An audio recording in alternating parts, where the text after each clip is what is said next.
जय श्री कृष्ण दोस्तों। आज की वीडियो में आप लोग जानेंगे कार्तिक मास में सुनी जाने वाली कुछ कहानियां।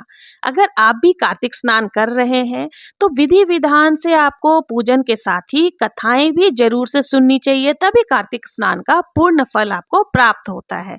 तो आज की वीडियो में हम लोग जानेंगे सबसे पहले सत्यवान जी की कहानी, शालिग्राम जी की कहानी। कार्तिक मास में जो भी कहानियां सुनी जाती है उसमें से कुछ कहानियां, पीपल पथवारी की कहानी, तुलसी सींचने की कहानी, तुलसी माता की कहानी, साथ ही आप सुनेंगे राई दामोदर की कहानी।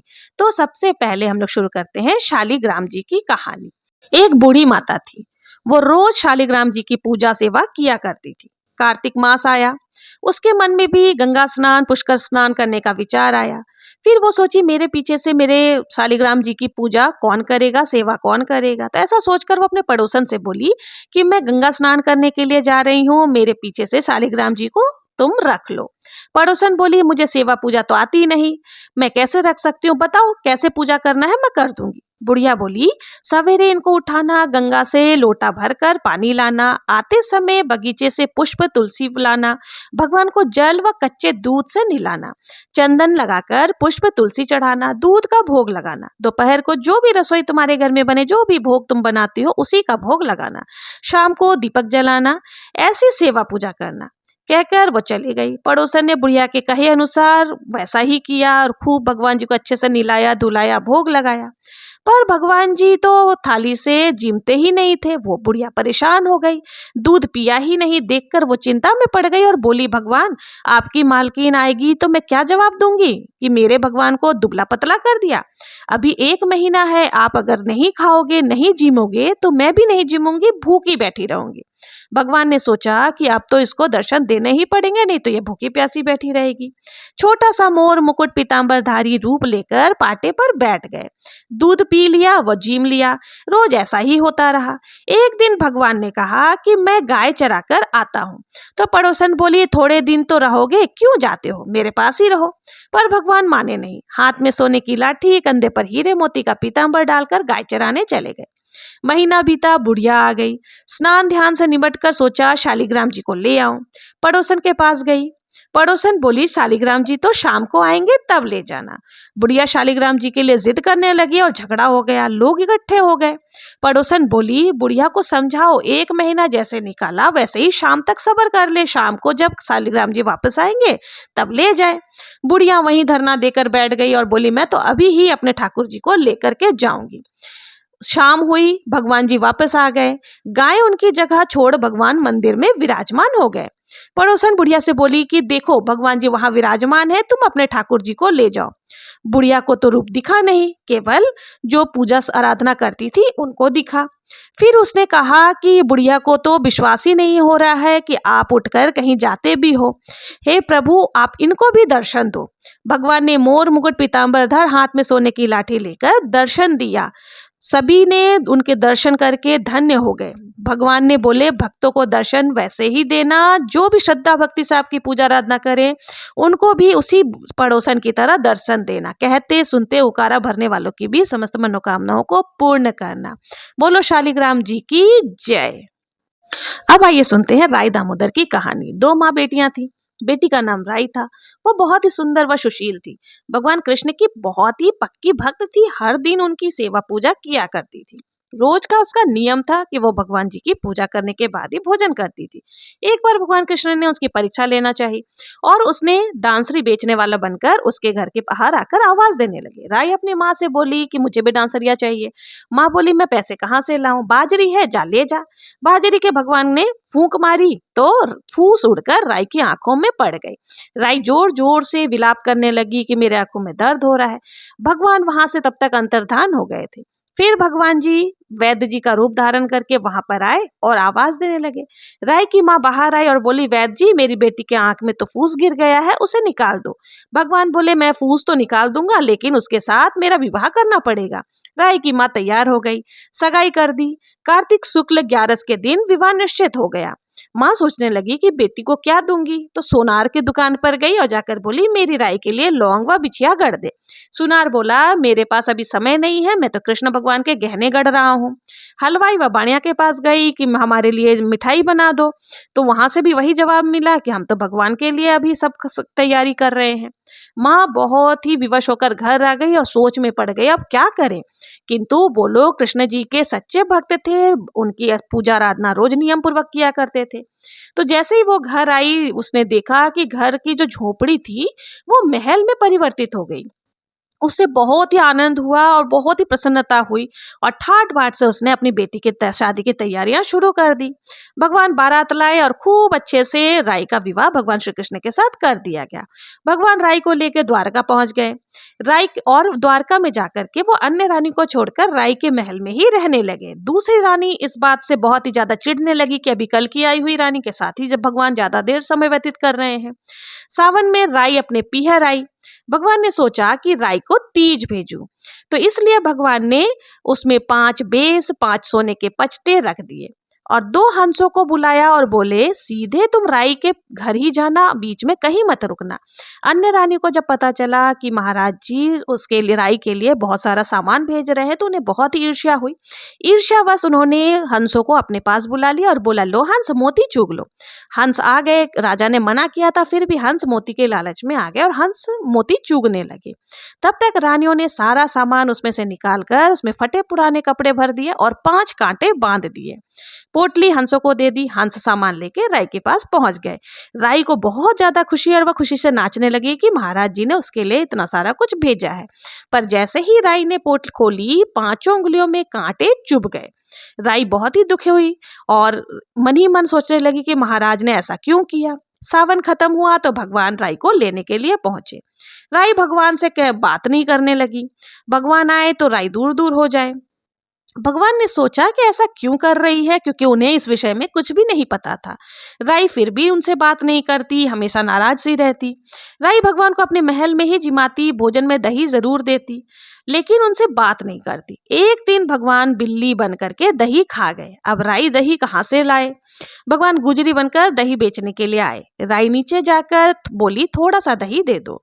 गुजरी रुपये भगवान बोले राई तुम बहुत उदास दिखती हो, इतना उदास होने का क्या कारण है। हमने सुना है अब भगवान से नाराज है। तो राई बोली तुझे क्या मतलब, तू तो जा। तो गुजरी रूपी भगवान बोले हम तो सहेली के जैसे हैं, तुम अपनी मन की व्यथा जो भी है कहो, किसी से कहने से तुम्हारी जो व्यथा है वो थोड़ी कम हो जाएगी। फिर वो मन ही मन सोची कि मैं किसी को नहीं बताऊंगी और राई गुजरी ने जिद किया। तब राई ने सारी बात बताई कि किस प्रकार से उसके हाथों में कांटा चुभ गया था जब महाराज जी ने उसके लिए उपहार भेजा था। सुनते ही भगवान को बहुत ही आश्चर्य हुआ और वो अपने असली रूप में आ गए और बोले कि ये कैसे हुआ, मैंने तो जरी का बेस व सोने के पचेटे भेजे थे, तुम्हारे हाथों में कांटे कैसे चुभे ये मुझे नहीं मालूम। भगवान ने हंसों को बुलाकर पूछा कि तुम रास्ते में कहीं रुके थे। तो हंसों ने सारी बातें बता दी कि हमें दूसरी रानियों ने महल में बुला लिया था और दाना चुगने के लिए दिया था। राजा को सभी बातों का पता चल गया। भगवान ने अपनी दूसरी रानियों को बुलाकर पूछा कि तुमने ऐसा क्यों किया। तो वो बोली आप हमारे महल में नहीं पधारे इसलिए हमने ऐसा किया, क्योंकि हमें इस रानी से बहुत ही ईर्ष्या होने लगी थी। भगवान बोले आप हमको प्रेम से बुलाते हो तो हम जरूर आते हैं। फिर भगवान बोले कार्तिक का महीना मैं राई को दूंगा, कि हर कार्तिक में राई के साथ ही रहूंगा। 5 दिन पंचतीर्थया राधा रुक्मणी को व 11 सत्यभामा को दूंगा। भगवान ने सबको मान दिया। हे भगवान राधा रुक्मण राई को मान दिया, वैसे सबको देना। घटती को पूरी करना, पूरी के प्राण छोड़ना, भल चक्र को जो भूल चूक हुई है उसके लिए माफ करना। बोलो राई दामोदर भगवान की जय। ये थी राई दामोदर की कहानी।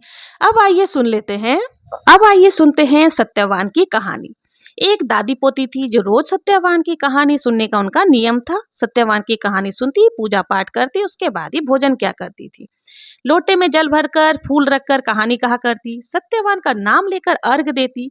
जब वो पोती बड़े होने लग गई तो उसकी दादी को उसकी शादी की चिंता सताने लगी। बहुत ही अच्छा लड़का मिल गया और उसकी दादी ने उसकी पोती की शादी कर दी। जब वो पोती ससुराल जाने लगी तो दादी के पास कुछ भी देने के लिए नहीं था, तो इसलिए उन्होंने लोटे में जल भरकर फूल रखकर दे दिए और कुछ भी नहीं दिया, क्योंकि उसी से वो रोज पूजन करती थी और सत्यवान की कहानी सुना करती थी। वो पोती लोटे को लेकर रास्ते में चलती जाए और सोचती जाए कि ससुराल में सब पूछेंगे कि तू क्या लाई है तो मैं क्या बताऊंगी। तो सत्य भगवान ने सोचा कि इसका कष्ट मिटाना चाहिए। बाद में वो रास्ते में कहानी कहकर अर्घ देती जाए और अर्घ जैसे ही देती तो वो जहां जहां जल गिरता हीरे मोतियों में गहनों का भंडार बन जाता।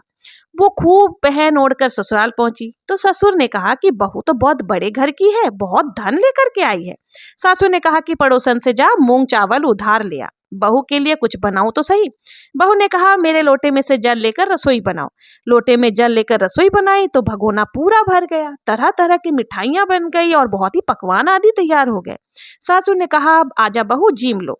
वो बोली कि ससुर जी ने नहीं खाया, आपने भी तो अभी तक नहीं खाया, पति ने भी नहीं खाया और मैंने अभी सत्यवान जी की कहानी भी नहीं सुनी है, इसलिए मैं कैसे खा सकती हूँ। तो उसने कहा कि मैं सत्यवान की कहानी का नियम है तो पहले कहानी सुनूंगी। तो उसने कहानी कही, सबने सुनी तो वहां जितने लोग थे सभी ने हुकारा भरा और उनके घर में धन का भंडार भर गया। सासू सत्य भगवान का प्रसाद बांटने लगी तो पड़ोसन ने कहा अभी तो मूंग चावल उधार लेकर के गई थी, तुम्हारे पास तो अभी घर में दाने तक नहीं थे और इतनी सी देर में इतना धन तुम्हारे पास कैसे हो गया कि तुम सभी को बांटने लगी हो। सासू बोली मेरी बहू सत्यवान भगवान की पूजा आराधना करती है, उनकी रोज कहानी कहती है और उनको अर्घ देती है, उन्हीं की कृपा से हमें इतना सारा धन प्राप्त हुआ है। हे सत्य भगवान, जैसा साहूकार की बहू को धन दिया वैसे सबको देना, कहते सुनते हुकारा भरने वाले के भी घर में धन अंधार भर देना। बोलो सत्यवान भगवान की जय। अब आइए सुनते हैं धर्मराज की कहानी। एक बुढ़िया मरकर भगवान के घर पर गई, वहां जाकर बोली मुझे कोई धर्मराज के मंदिर का रास्ता बता दो। स्वर्ग से एक आदमी आया और बोला बुढ़िया माई आपको क्या चाहिए। वो बोली मुझे मंदिर का रास्ता बता दो। आगे आगे आदमी, पीछे पीछे बुढ़िया मंदिर तक गए। बुढ़िया ने देखा वहां बड़ा सा मंदिर है, सोने का सिंहासन है, हीरे मोती के छत्र जड़े हैं। धर्मराज जी न्याय नीति से राज्य कर रहे थे। यमराज जी सबको कर्म अनुसार दंड दे रहे थे। बुढ़िया ने जाकर नमस्कार किया और बोले मुझे वैकुंठ में जाना है। धर्मराज जी ने चित्रगुप्त से कहा कि इस बुढ़िया का लेखा जोखा सुनाओ। चित्रगुप्त ने लेखा सुनाया। सुनकर धर्मराज जी बोले तूने सब दान धर्म किए परंतु धर्मराज की कहानी नहीं सुनी, तुम्हें वैकुंठ कैसे प्राप्त होगी। बुढ़िया बोली धर्मराज की कहानी का क्या नियम है। धर्मराज बोले कोई साल, कोई 6 महीने, कोई 1.25 महीने, कोई 7 दिन ही सुने, पर धर्मराज की कथा अवश्य ही सुननी चाहिए। फिर उसका उद्यापन करना चाहिए। उद्यापन में काठी, छतरी, चप्पलें आदि व औरत के कपड़े, कंडील, लोटे में शक्कर डालकर, कटोरी में 5.25 ज्वार, 6 मोती, 6 मूंगा, यमराज की लोहे की मूर्ति, धर्मराज के सोने की मूर्ति, चांदी का चांद, सोने का सूरज, चांदी का साठिया आदि ब्राह्मण को दान देना चाहिए। रोज चावल का साठिया बनाकर कहानी सुने। सब बात सुनकर बुढ़िया बोली भगवान मुझे 7 दिन वापस मृत्यु लोक में भेज दे ताकि मैं धर्मराज की कहानी सुनकर वापस आ सकूं। यमराज जी ने उसके दान पुण्य का जोर देखा, क्योंकि वो बहुत ही ज्यादा दान पुण्य किया करती थी। वो 7 दिन के लिए उसे मृत्यु लोक में वापस भेज दिया। बुढ़िया वापस जीवित हो उठी। दूसरे दिन बुढ़िया दिन में उठी, ब्राह्मण के लड़के को बुलाया, 7 दिन चावल का साठिया मानकर कहानी सुनी, सारा दान धर्म किया। 7 दिन पूरे हुए, बुढ़िया को वापस भगवान का बुलावा आ गया। धर्मराज के व्रत के प्रभाव से उसे वैकुंठ का वास मिला।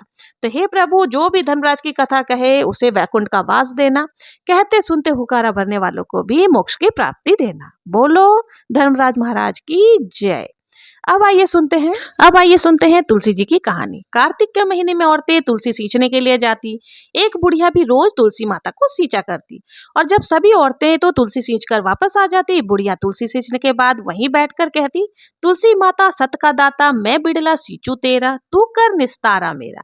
तुलसा माता गुड़वा दे, लडुआ दे, पीतांबर की धोती दे, मीठा मीठा ग्रास दे, बैकुंठ का बास दे, चटका की चाल दे, पटका की मौत दे, चंदन के काट दे, झालर की झनकार दे, साईं को राज दे, दाल भात का जीवन दे, कृष्ण जी को कांधा दे।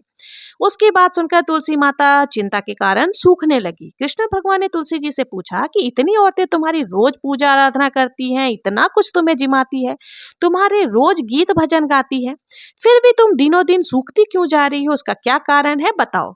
तुलसी माता ने कहा हे प्रभु, मैं बहुत ही ज्यादा दुविधा में हूँ। आजकल एक बूढ़ी माता आती है, रोज पूजा आराधना करने के बाद इस प्रकार से कहती है। उसने सारा वृतांत भगवान श्री कृष्ण से कह दिया। भगवान को सारी बात कहकर तुलसी माता ने कहा सब कुछ तो मैं उसे दे सकती हूँ, किंतु कृष्ण भगवान का कांधा कहाँ से दूंगी। कृष्ण भगवान ने कहा कि तू चिंता मत कर, जब वो मरेगी तब उसे कृष्ण जी का कांधा मिल जाएगा। अब तुम चिंता को त्यागो और सब कुछ जीमू। थोड़े दिन बाद बुढ़िया की मृत्यु हो गई। जब लोग उसकी अर्थी को उठाने लगे तो बुढ़िया बहुत ज्यादा भारी हो गई, वो किसी से भी नहीं उठ रही थी। तब भगवान एक बूढ़े ब्राह्मण का वेश धारण करके वहां आए और पूछने लगे, क्या बात है, यहाँ भीड़ क्यों लगी है।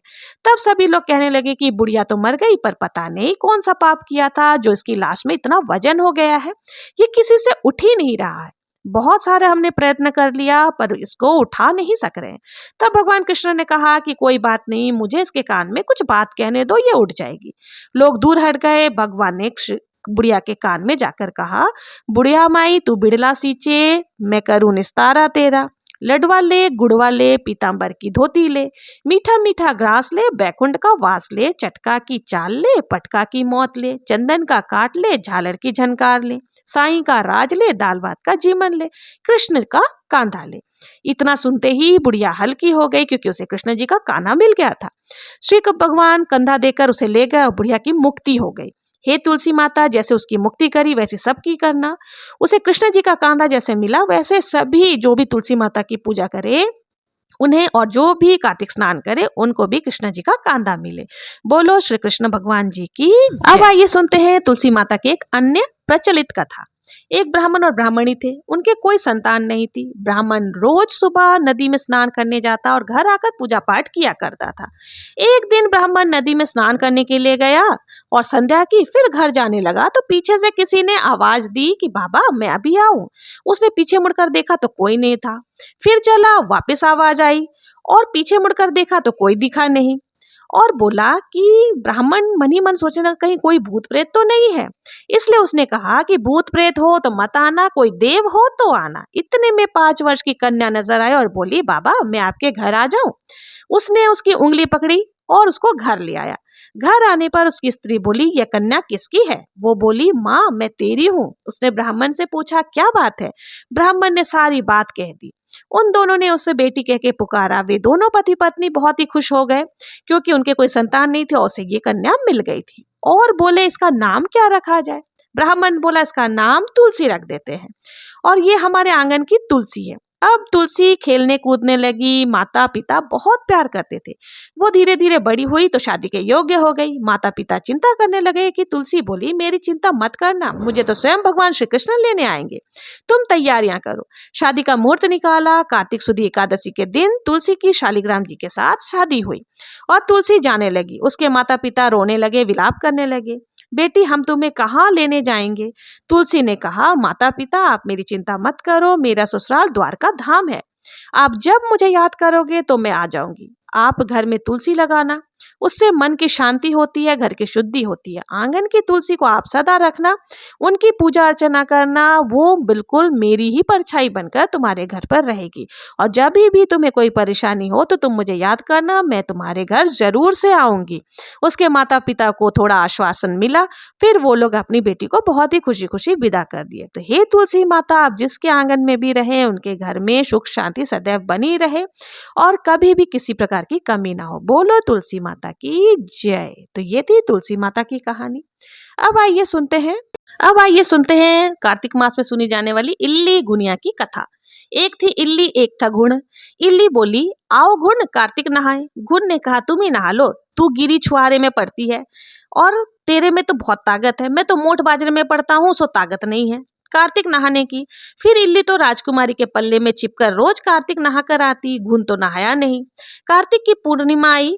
उस दिन दोनों जनों की ही मृत्यु हो गई। अगले जन्म में इल्ली तो राजा और राजा के घर में राजकुमारी बनी और घुन जो है वो मेढक बना। जब राजकुमारी की शादी हुई तो राजकुमारी ने पिता से कहा, इस मेढक को सोने की सांकल से रथ में बांध दो। मेढक को रथ के पीछे बांध दिया गया। मेढक फुदक फुदक कर चलता रहा। जब राजकुमारी ससुराल की सीढ़ियों चढ़ती तो मेढक कहता, रिमक झिमक बाई श्याम सुंदरी, थोड़ो पानी थोड़ो प्यासी। राजकुमारी कहती, भाई गुण पहले कार्तिक नहा। एक दिन राजकुमारी की देवरानी जेठानी ने उसे मेढक से बात करते हुए देख लिया तो राजा को जाकर सिखा दिया कि तेरी रानी तो जानवरों से बातें करती है। राजा ने छिप कर देखा और सुना तो राजा रानी से पूछा कि तू इस मेढक से क्या बातें करती है। तब रानी ने सभी बातें राजा को बता दी कि कार्तिक नहाने का इतना फल होता है कि अगले जन्म में मैं घुण थी, इल्ली थी, और इस जन्म में कार्तिक नहाने के कारण मैं राजकुमारी बनी। और जो घुण था वो इस जन्म उसने कार्तिक स्नान नहीं किया था, जिस कारण वो इस जन्म में मेंढक बना। तो अब की बार हम दोनों ही जोड़े से कार्तिक नहाएंगे। और दोनों ने जोड़े से कार्तिक स्नान किया। इसके फल से राजा के बहुत ही संपत्ति और राज्य बढ़ गया। तो हे कार्तिक महाराज, जैसा फल इल्ली को मिला वैसा सबको देना, जैसा फल घुण को मिला वैसा किसी को मत मिले। कहते सुनते हुकारा भरने वाले को भी राजधन और संपदा देना। कार्तिक मास की कथा के साथ ही गणेश जी की कथा भी हमें जरूर से सुननी चाहिए, क्योंकि गणेश जी की कथा सुने बिना कोई भी व्रत पूर्ण नहीं माना जाता है। तो आइए सुनते हैं गणेश जी की कथा, जो इस प्रकार है।